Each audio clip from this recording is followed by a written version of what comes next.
Stay tuned for today's Antidote, brought to you by the Renegade Success Network. Today's Antidote features a healthy dose of thought-provoking insights and information for business owners, entrepreneurs, leaders, and nonprofit professionals. Each day since March of 2020, this program has offered that one thing to help you continue on your own unique pathway to success. And now, Renegades, we bring you Bob Graham and Tom Brush. Hey, Tom. You're hands-free today. Nice. I am. I set it up in a way that I could be hands-free, but I'm at a weird, awkward angle to make this work. So, well, people were missing that yesterday. I got a lot of comments about where was the standard introduction. I was like, that was out of my control. It was in your hands. Literally. I got a comment this morning from the child of one of the people I was working with, and she told me that the music sounds like a nursery rhyme. She heard her father listening to it and thought it was like kids, like Baby Shark and all that stuff. I actually heard Baby Shark this weekend at an event I was at. I don't know why at this event they were playing, but I heard the worst.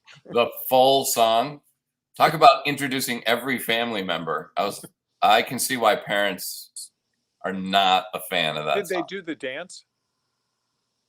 A few people. What was funny was, so I was at this big lacrosse event, right? It was a televised. Where your wife was officiating. My wife was right? officiating. Yep. It was a pro league game. Liz Brush, who does our voiceover work. Correct. Just so we're connecting the dots for the people that aren't like following every minute second of what we do. Fair. So anyhow, it was funny to watch. If you looked around at the stands, like I saw a camera person kind of doing a little like shaking their head to it. And one of the players was kind of bopping their leg during the timeout. It was funny to see who actually was like responding to that music. And I think there were some parents in the crowd who were like, oh my heavens, I thought, now that I have teenage daughters or that was done. No, it kind of lives on in infamy, I guess. So I finally heard the full thing, and now I understand why. That brand, while I'm sure it is very recognizable, emits a lot of different emotions. Indeed. Hey, Tom, I got to break in here with some real important news. Okay, go. It's National Creme Brulee Day. Now, I'm not sure I could tell you what's in creme brulee. Probably cream. But beyond that, I have nothing. Do you know what creme brulee is? It's not like flan, right? The Spanish thing? I don't even know what that is. I've never had a creme brulee. I think there are bananas in it. No? Oh, I'm not a big banana fan. It might not be. I might be wrong. I've never had one. I've heard it on the, people talk about it. It's on the menu. Some people love it. I'm sure it's like a custardy thing, I bet. Yeah, with probably like a creamy top that I think they like flame it. So it's. Oh, is that the one they flame? I believe so. Okay. I'm a big fan of flaming food. Like if you go to the Japanese place and they do the onion volcano. Okay. Or a poo-poo platter. You burn food and I'm a happy guy. Okay. It is funny because there are probably people out there being like, how can these two knuckleheads not know what creme brulee is?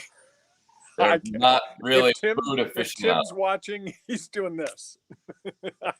Total head slap moment. Oh, yeah. My favorite. That used to be one of the things in the coaching group I was in. It just seemed like, because I think one of the things coaching does is it helps you remember or think about things that you typically know, but you just have forgotten.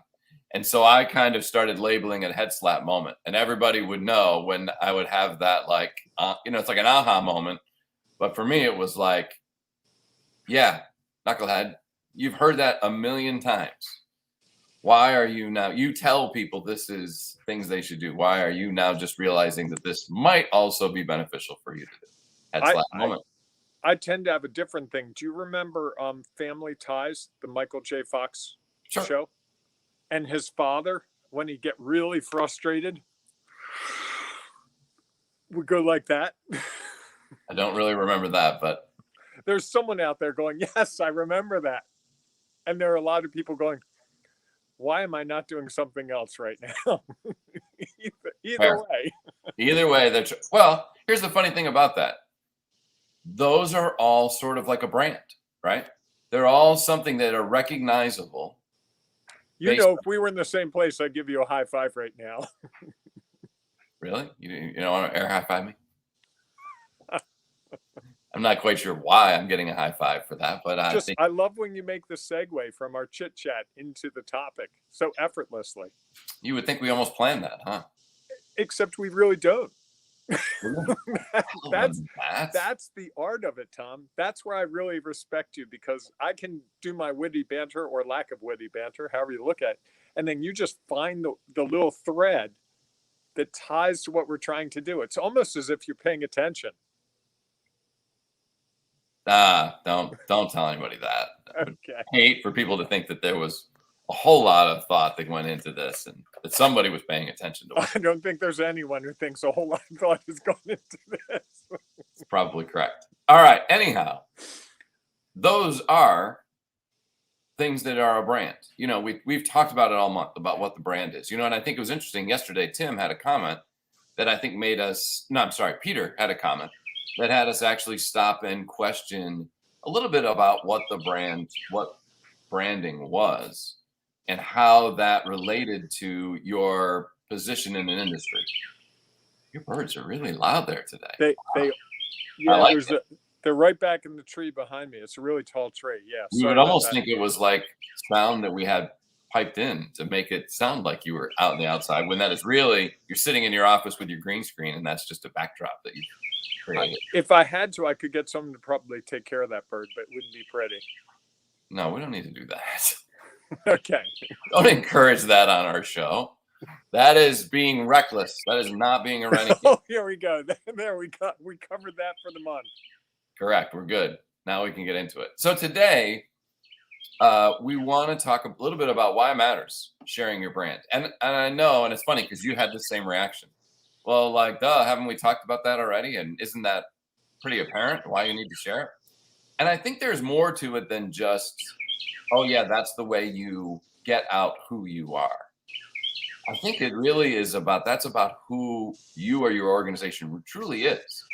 And again, the fascinating thing about why we need to put it out there, at least what we believe our brand is because others will come up with what they think the brand is. You know, again, if you go back to the silly baby shark, they put that out there thinking, well, this is, and I don't know exactly why, but my perception is they thought, we're going to introduce the whole family, and here are all the people and all their parts in this show. And I know nothing about the show, except clearly there is a whole family unit that are a part of whatever they do.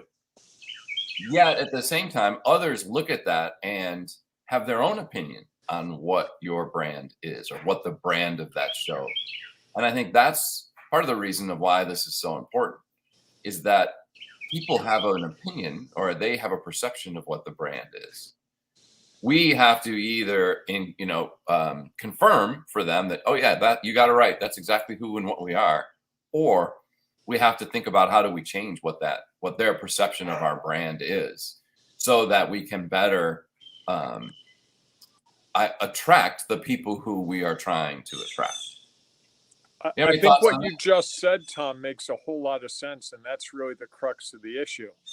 We think of who we are. We have this idea of who we are, but then it may not coincide with what other people think of us.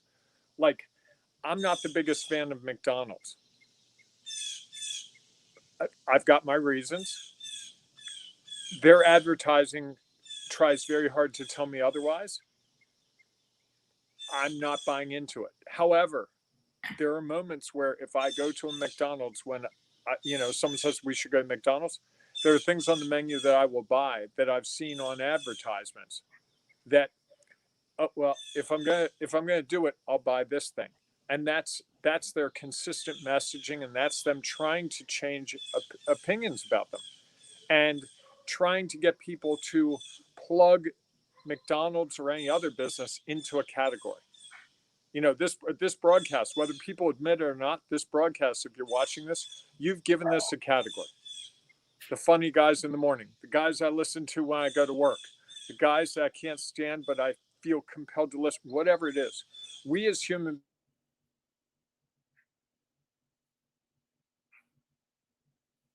to categorize things. Whoa, did you just flicker off for a second? I don't know. I thought you froze, so maybe it was. I don't know. Anyhow, keep going. Categorizing is one of the ways we as humans deal with a complicated world.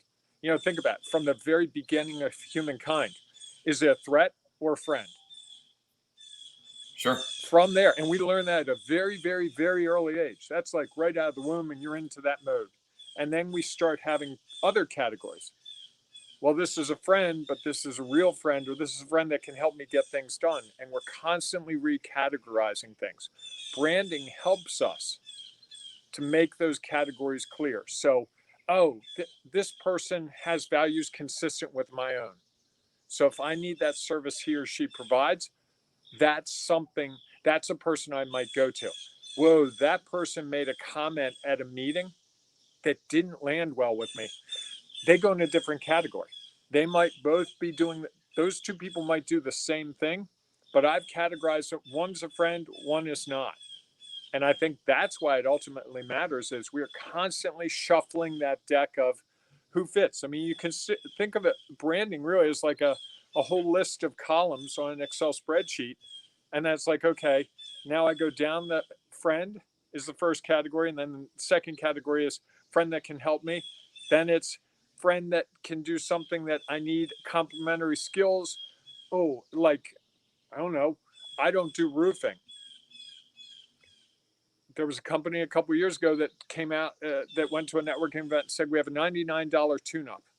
If you have a little leak in your roof, we can fix it. Guaranteed $99. I was like, done.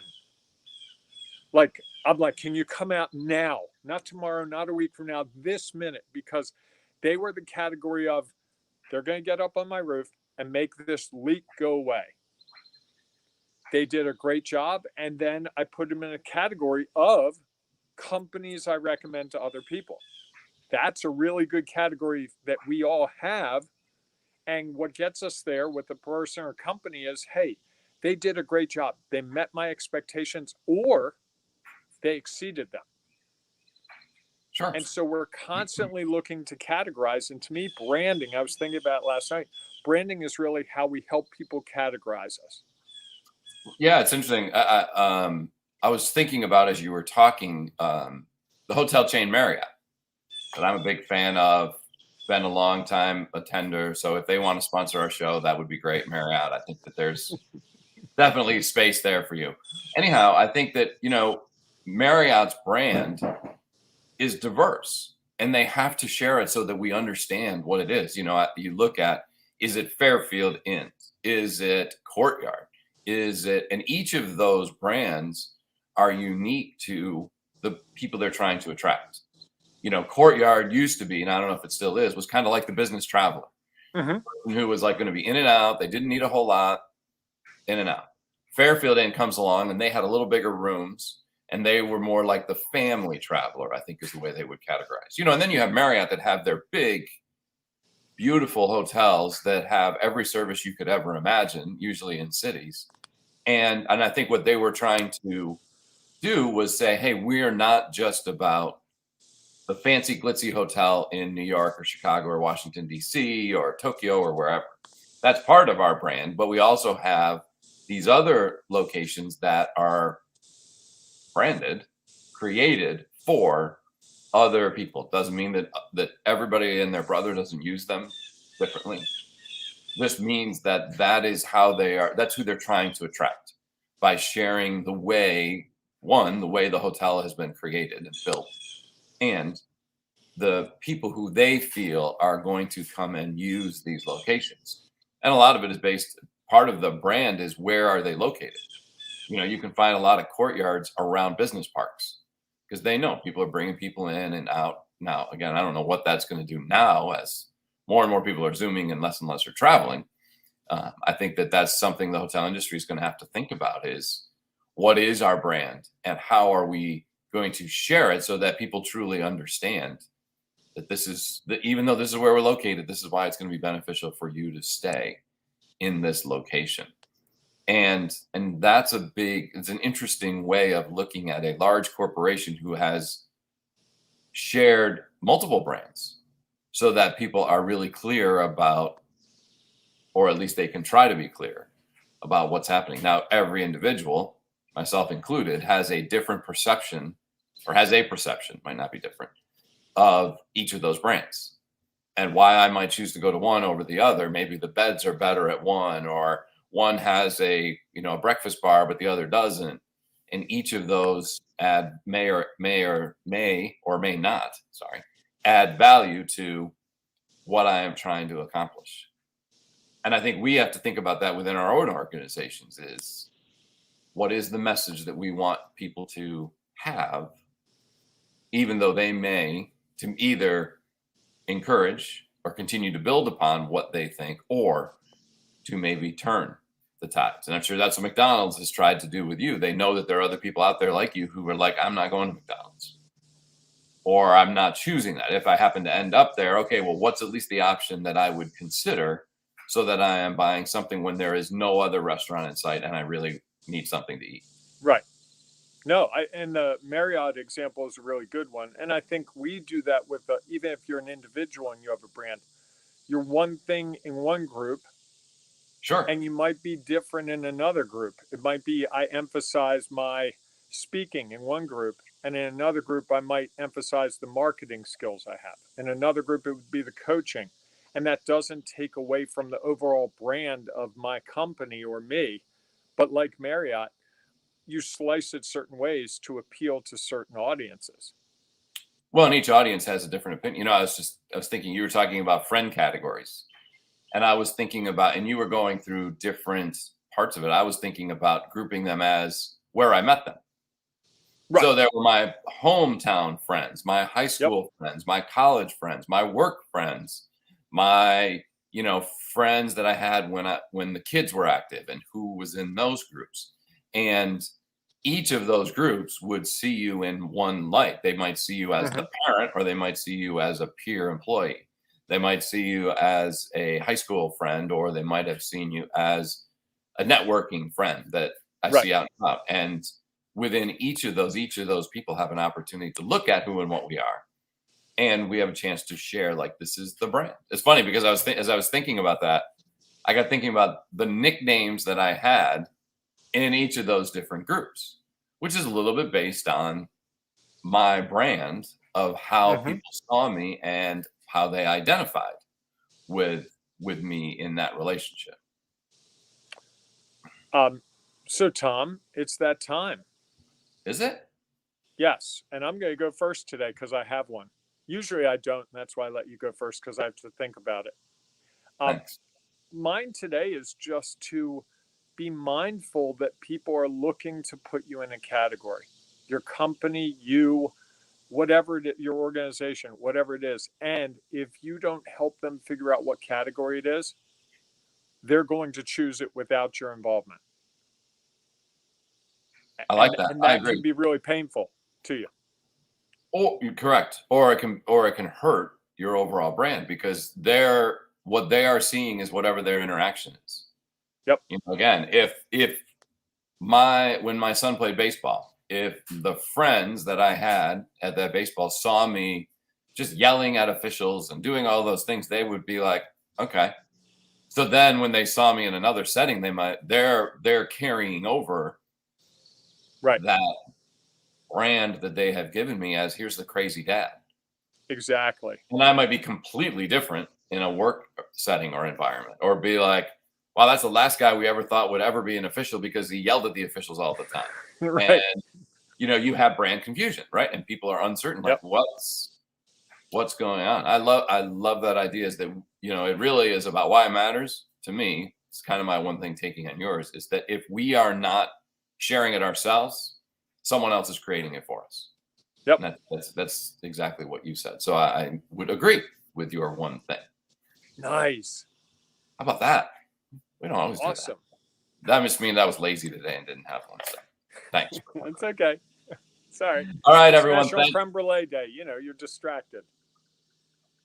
Yeah, I don't know. I'm still not 100% positive. I'm sure we'll see a picture of creme brulee in the Ring of Renegades Facebook group as someone is going to educate us. I think this is the right word, neophiles. Neophytes in the food industry. Thank you. Yes. Of what creme brulee actually is. Well, thanks everyone for joining us today. If you have a one thing about why it matters in sharing your brand, please feel free to put it in the comments.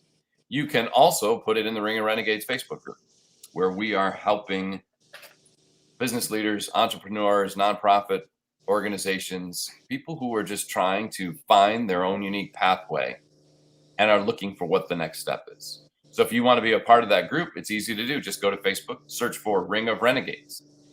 And then once you find it, you have to ask to join because it's a private group. Correct.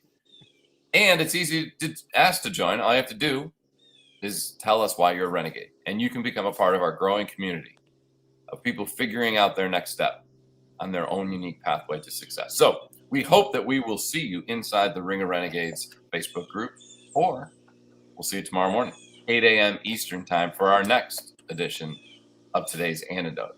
Want to learn a little bit more about the Ring of Renegades? Here is some information about our group. Have a great day, everyone. We'll see you soon. Carving your own path is tough. You want and need a community to offer you insights and advice, share inspiration, provide support, and save you time and money. But where do you find all that? Here's the easy answer: the Ring of Renegades Facebook group, where leaders, entrepreneurs, and business owners identify their next steps.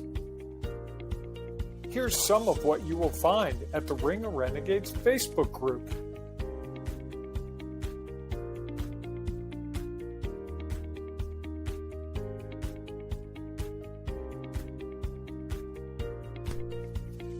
Just go to ringofrenegades.com and join today. Find and accomplish those next steps.